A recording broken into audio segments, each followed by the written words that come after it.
کہ جب انسان ماں کے پیٹ میں ہوتا ہے تو اس کی دم بھی ہوتی ہے اور اس کے ہاتھوں کی انگلیوں کے بیچ کے اندر یہاں پہ ویبنگ ہوتی ہے، یعنی کہ یہ انگلیاں آپس میں ان کے بیچ میں گوشت ہوتا ہے اور یہ یوں فریلی موو نہیں کر سکتی ہیں، اس کو ویبنگ کہا جاتا ہے۔ بطخ کے پاؤں سے آپ اندازہ لگا سکتے ہیں، ان کو بھی ویبڈ فیٹ کہا جاتا ہے۔ جب انسان پیدا ہوتا ہے تو یہ ویبنگ بھی نہیں ہوتی ہے اور انسان کی دم بھی نہیں ہوتی ہے۔ جیسٹیشن پیریڈ یا پریگننسی کے دوران چھٹے ہفتے میں ہی یہ چیزیں ظاہر ہونا شروع ہو جاتی ہیں اور 8ویں ہفتے کے اندر یہ چیزیں ختم ہو جاتی ہیں۔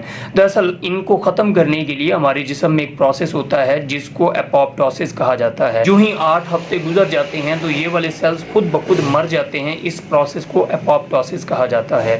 تو اس طرح سے ہمارے ہاتھ اور پاؤں کی ویبنگ بھی ختم ہوتی ہے اور انسان کی دم بھی ختم ہو جاتی ہے۔ انسان کی اس دم کو ایمبریونک ٹیل کہا جاتا ہے۔ ایمبریونک ٹیل بیسیکلی ہماری ریڑھ کی ہڈی جس کو ورٹیبرل کالم کہتے ہیں، اس کے آخری 10 سے 12 کارڈل ورٹیبرا سے یہ بنتی ہے، لیکن اپوپٹوسس ان کارڈل ورٹیبرا یا جو 10 سے 12 چھوٹی چھوٹی ہڈیاں ہوتی ہیں ان کو ختم کر دیتا ہے، کچھ فیوز کر کے ایک ہے ٹیل بون بناتا ہے جس کو کوکیکس کہتے ہیں۔ آپ جب بھی سیٹ پر بیٹھتے ہیں تو آپ جس ہڈی کے وزن پہ بیٹھتے ہیں اس کو ٹیل بون کہا جاتا ہے۔